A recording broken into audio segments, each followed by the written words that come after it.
Welcome back to the channel. As mentioned in the last video, this is the second of the i10s that we have at the moment. This one is the Hyundai i10 Active. It's registered in October 2013. It's a 1.2 petrol and it's a 5-speed manual. This car is also down on the insurance register as a Cat S due to the front driver's side damage. It is MOT till October, but once it's repaired it will have a brand new MOT.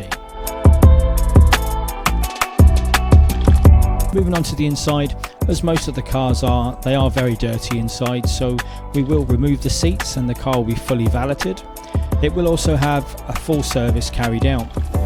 The inside has such things as air conditioning, power steering, electric mirrors and electric windows, a remote central lock-in.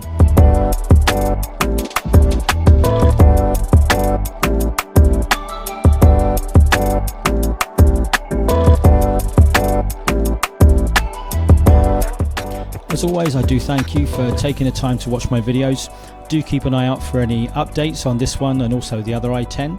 Feel free to leave any comments in the comment section below, or you can do so at c96rebuilds@gmail.com, and we look forward to seeing you soon in the next video.